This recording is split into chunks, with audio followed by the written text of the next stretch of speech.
feel like there's a lot of words that are being used, like diversity and inclusivity. And I'd really love to hear how you define those words and how you see those words and whether there's a difference between those words and what you really feel your work is about.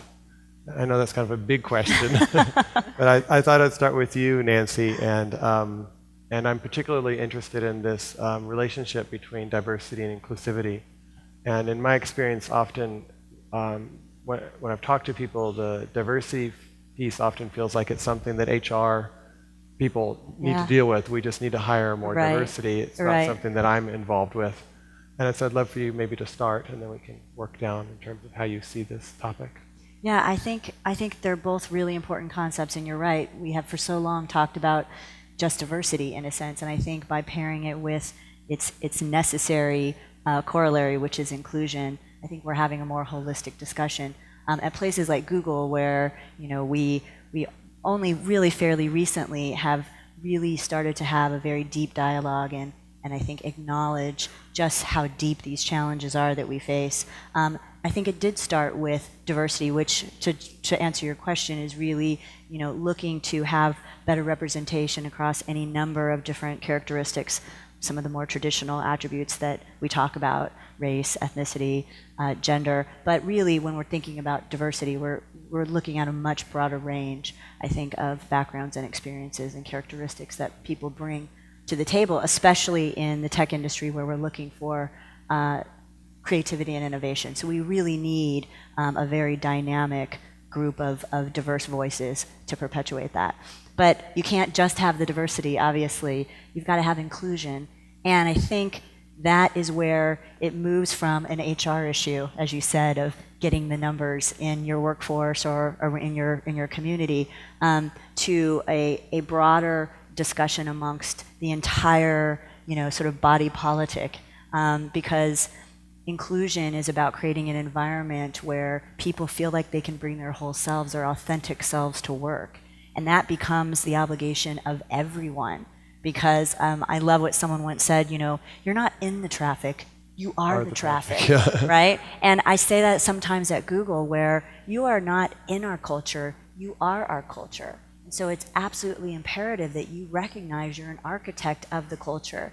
And so it's incumbent on every single individual in our company to recognize how they contribute to that environment and create that sense of inclusion. So that's sort of the distinction for me, and where sort of the obligation even starts to really expand to the much broader community. I think both terms, diversity and inclusion, are important, and like all terms, they have a history. In our culture, we wouldn't have used the term diversity before the mid-70s.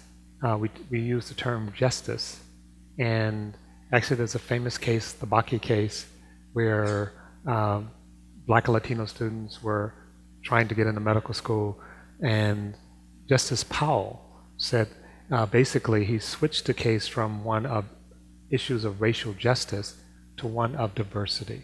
And if you go back and look at our popular culture, the term diversity was almost never used before then.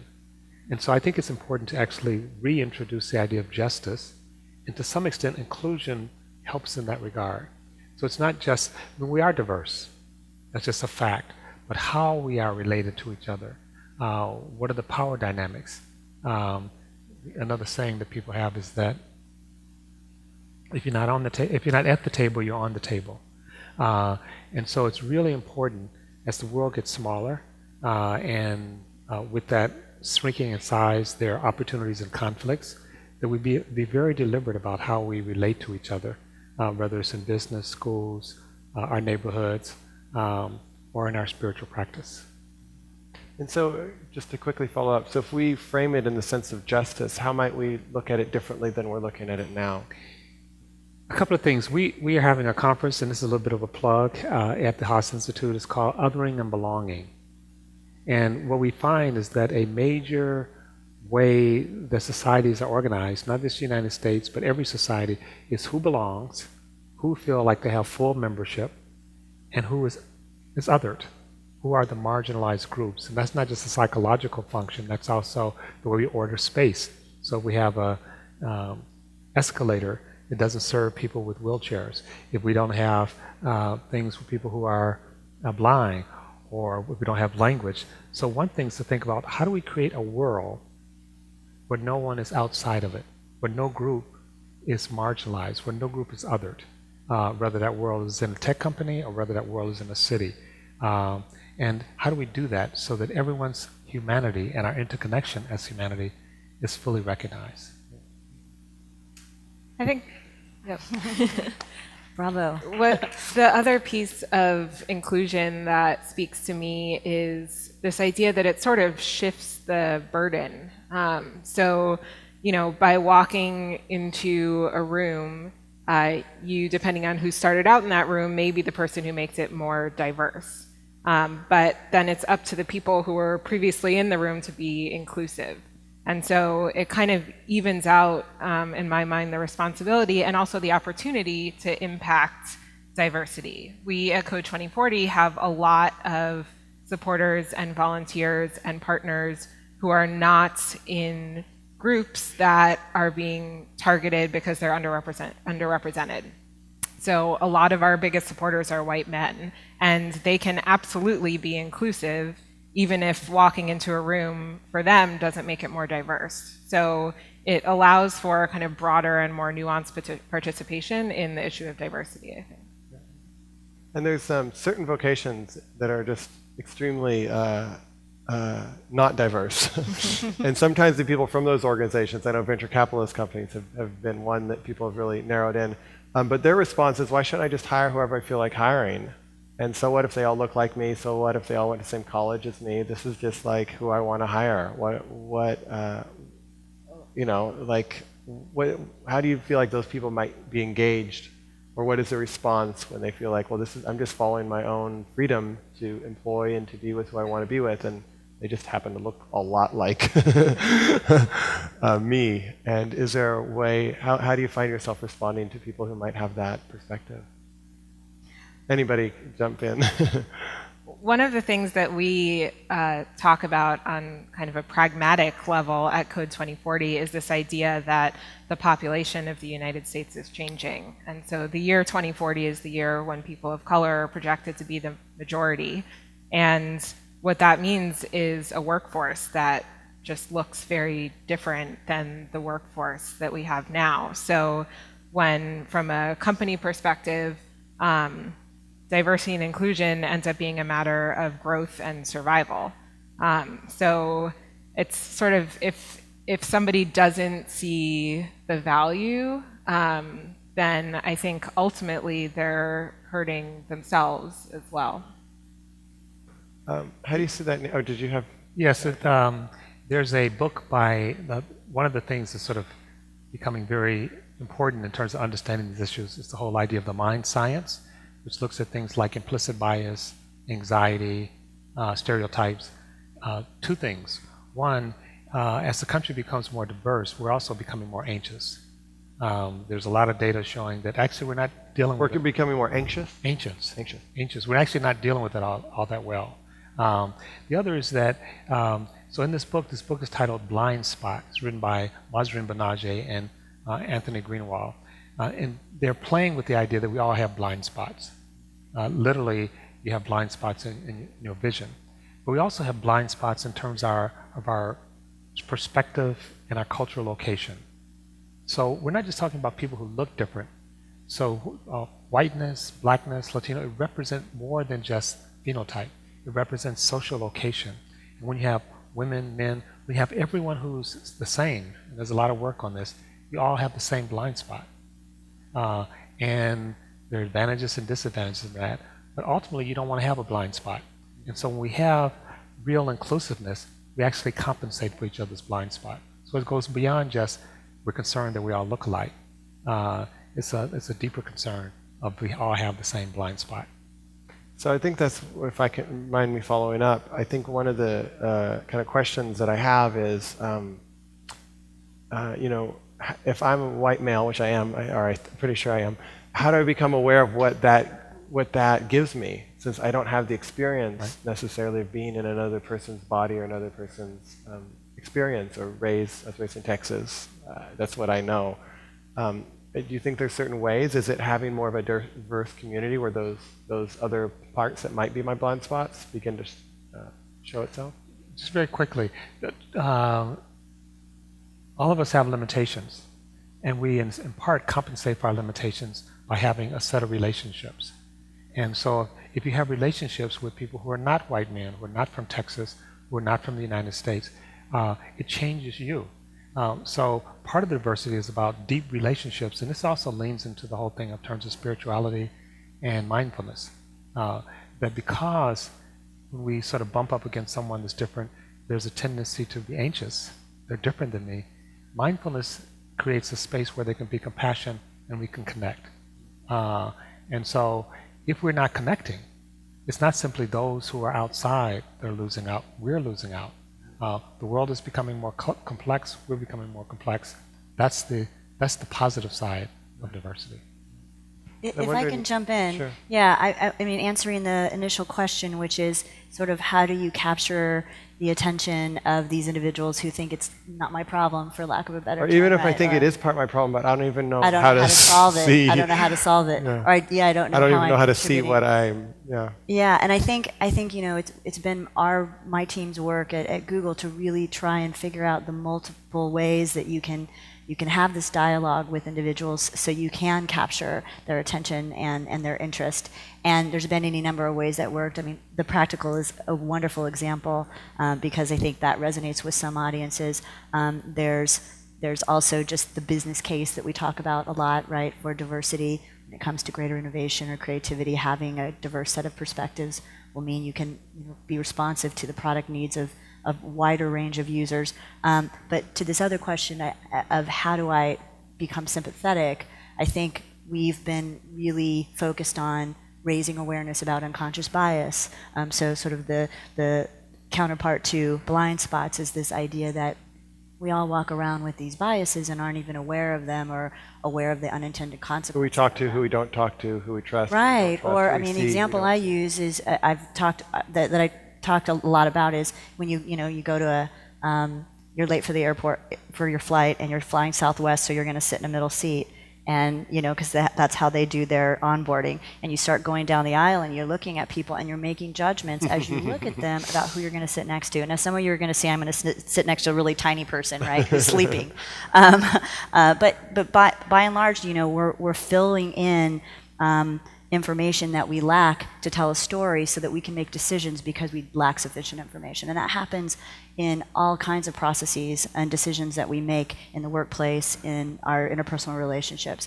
And there's so much good science now on this unconscious bias and how it can totally unintentionally but very negatively impact certain people, people's lives, whether it's a hiring decision or a who I'm going to go out to dinner with decision, who I'm inviting to the party, and people become marginalized.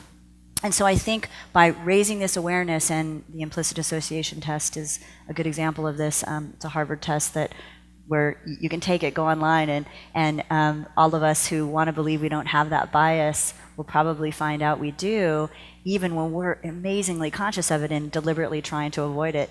It happens. Right. And I think that's one way to have people recognize that that they have an obligation to kind of mitigate or counterbalance that, and recognize that a lot of those decisions about I'm going to hire a bunch of people, they just happen to look like me, are overlain with this unconscious bias. Yeah. And Laura, I'm curious, what is the response you get from tech companies or other businesses when you begin to create a dialogue with them around this topic? It varies, to be honest. We have a subset of companies that we work with. We've had partnerships with about 60 companies since we started 3 years ago, and a subset of companies, their response is, we've been dying to do something we don't know what to do, but we've been thinking a lot about this, and we're really excited to try the Code 2040 model. For another subset, there's a piece of education around it where we kind of talk to them about some of the things that we're talking about, and it helps them realize kind of the opportunities that they're missing out on. And then there's a third subset who like the idea of diversity, but when it comes down to actually putting dollars behind it or making changes in how they do things, are not interested in prioritizing it. So it really varies. And John, please correct me if I'm wrong, but I remember reading in one of your pieces you said that you talked about the history of kind of how we see ourselves, and that race is in part a concept, and that at a certain time everyone was just a German American or a Norwegian American or Indian American, and then suburbs happened, and then there was this issue between kind of different identification. How do you see the role of that in terms of how this discussion is happening, and where is it that we're all one and we all have these concepts that we're living in about who we are, and where is it that they're actually real and they have real impact, and how do you see both of those spaces? Well, those are both very important questions, and I'm aware of our time. A couple of things. The self, the race is socially constructed, which just means that it's constantly being reconstructed, and the modern racial arrangements, the modern concept of whiteness, is actually only came to being in the 1940s and 50s. Before then, what you're making reference to is that most European Americans would have identified themselves around their ethnicity. So you had Polish communities, you had German communities, you had Italian communities. They had different newspapers, they had different schools, they had different, and a marriage between a German American and a Polish American would have been a very big deal. Wow, yeah. They lived separately, and what suburbanization did is take all those ethnic groups and put them in the same space, and out of it came a new form of whiteness. And most Americans don't realize that happened. At the same time, though, it hardened the gap between white America and black America. What we're actually watching now is our sense of self and identity is actually being transformed. It's not stable. It's not just true of race, it's true of everything. There was just a talk just before we came on about the self. The self is socially constructed and constantly reconstructed. And so we need to look at what are we doing to construct the selves, and how do we construct a deep relational self where we don't need to dominate each other and we can learn from each other. Right. But that constructed self has whatever race I believe I am inherent in that, correct? No, not necessarily, because there's science that says there's no scientific basis for race. So race is actually what we construct, right? So that and so even the think about this. We know that in a few years there'll be no racial majority in the United States. Actually, we don't know that, because 53% of Latinos self-identify as white. If that sticks, we will have a higher percentage of white people in 2050 than we have right now. Now you might say, well, but Latinos aren't white. In the 1880s and 1870s, Irish Americans were white, but Irish. They had the same kind of asterisk that we now have toward Latinos. We don't do that anymore. Right. Irish are just white. It's conceivable that Latinos will just be white. Maybe not, maybe. So it's socially constructed. It's a complicated process. And we just have a short amount of time, but I wonder if each of you could spend about 30 seconds, and if you had any kind of thoughts for somebody who kind of feels like, wow, I want to be more aware of this issue in my life, and what are some steps, or what are some questions I might ask myself?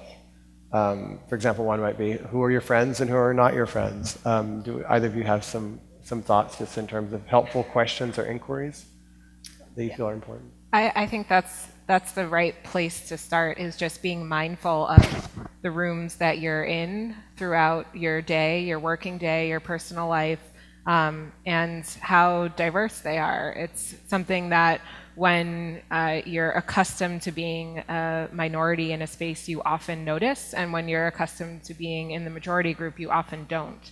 And so if that's your frame of reference, starting to just recognize when you are in spaces where most people are from similar backgrounds than you, and when you're not, I think is a great first step to recognizing how diverse your world is at the moment. I would just add, there's a concept of critical mass, that when part of your identity that's important is not present in a room, in a large room, you unconsciously start to count. Like, are there any other women here? Are there any other people over 60 here? And it actually is a distraction. There's a book called Whistling Vivaldi by Provost at Berkeley, Claude Steele, it actually distracts you from your work. And so I think it's important to have a critical mass, not one, not two, but enough so people can really relax. And the other is to look at the power relationships. It's not enough just, and I tell my students this, is that when you see they say they have a diverse workforce, look at the power relationships. So sometimes you have in the low jobs, you have a lot of women and people of color, that as you sort of go up the pyramid, it becomes whiter and whiter. Yeah, and I guess I would close by saying it is really valuable to take this implicit association test. I think it certainly will pique your interest to think more about how you bring those filters and those biases to some of the human interactions that you have. And so just living more consciously, I think we all can improve the environment. And I would say, if you think about what we're missing out on because people are not part of a dialogue, whether it's your everyday, sort of circle of friends or who you interact with, if you think, Reverend Jesse Jackson once said, if we'd never allowed black people to play baseball, think of how different that the major leagues would look, right? And we actually, by excluding those individuals, we completely deprived ourselves of the incredible athleticism and contribution that they can make. That is true of every discipline, every subject area, and so think about who's sitting on the sidelines that we need to pull in. Because the conversation will be richer and the experience will be more meaningful. I know we're out of time. Could I just say one more thing? Sure. Just to underscore what Nancy just said, there's several documentation showing that what propelled the United States to be the #1 dynamic economy in the world at the beginning of the 20th century was that we were the first country that brought women into the public school space. Not equally, but we brought them in. Everybody else was playing with a half a deck. The United States almost played with a whole deck. And more than half of the kids coming into school today are students of color. So if we don't really bring them in a real way, we're back to playing with a half a deck.